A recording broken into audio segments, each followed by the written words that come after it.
कई बार हमारे जीवन में वैसा नहीं होता जैसा हम चाहते हैं। हमारी इच्छा के विरुद्ध चीजें हो जाती हैं, पर समय बीतने के साथ हमें यह एहसास होने लगता है कि जो बात हमें उस वक्त सही नहीं लग रही थी, उसी बात के लिए आज हम ईश्वर का धन्यवाद दे रहे होते हैं। तभी तो कहते हैं कि जो हुआ अच्छा ही हुआ, जो हो रहा है अच्छा ही हो रहा है, और जो होगा वह भी अच्छा ही होगा। एक बहुत ही प्यारा कहानी सुनाता हूं। एक राजा का विशाल फलों का बगीचा था। उसमें तरह तरह के फल लगे हुए थे और उस बगीचे की देखभाल एक किसान और उसका परिवार किया करता था। किसान उस बगीचे से तैयार और मीठे फल रोज शाम को राजा के लिए ले जाता। एक दिन किसान ने बगीचे में आकर देखा कि नारियल, अमरूद, सेब, अंगूर, बेर सब पके हुए थे। किसान सोचने लगा कि कौन से फल आज राजा के लिए लेकर जाऊं। न जाने उसके मन में क्या आया। उसने अंगूर की टोकरी भरी और राजा के लिए लेकर महल की ओर चल दिया। वो रास्ते भर सोचता जा रहा था। केवल अंगूर लिए 2-4 सेब, नारियल, अमरूद ही डाल देता।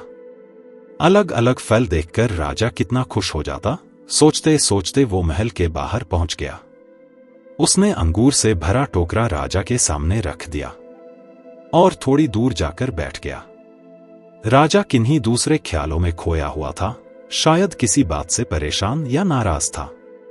अपने ही ख्यालों में गुम, राजा टोकरी से एक अंगूर निकालकर खाता और एक खींचकर किसान के माथे पर निशाना लगाकर मारता।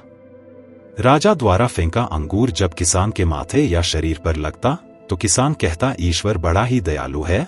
राजा फिर एक अंगूर किसान की तरफ फेंक कर जोर से मारता और जब वह किसान को पड़ता तो किसान फिर कहता, ईश्वर बड़ा ही दयालु है। थोड़ी देर बाद राजा को अपनी गलती का एहसास हुआ। वह सोचने लगा, मैं किसान के साथ कितना बुरा बर्ताव कर रहा हूं और प्रत्युत्तर क्या आ रहा है। राजा ने किसान से पूछा, मैं बार बार अंगूर फेंक कर तुम पर मार रहा हूं और तुम्हें लग भी रहे हैं, फिर भी तुम कह रहे हो ईश्वर बड़ा ही दयालु है।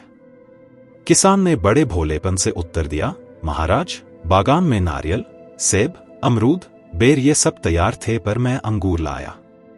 मैं वो सारे फल भी ला सकता था, पर ईश्वर की कृपा से ही मुझे यह भान हुआ कि मुझे अंगूर ही ले जाने चाहिए।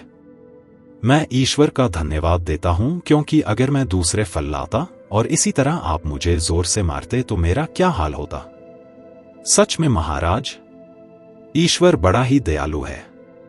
दोस्तों, यदि जीवन में किसी मोड़ पर सही या आपके हिसाब से घटित ना हो तो धैर्य रखना, क्योंकि समय अपने राज समय आने के साथ ही खोलता है और उस समय हमारे मुंह से यही निकलता है कि जो हुआ अच्छा ही हुआ। ऐसी और वीडियोस देखने के लिए लाइक और चैनल को सब्सक्राइब जरूर करें।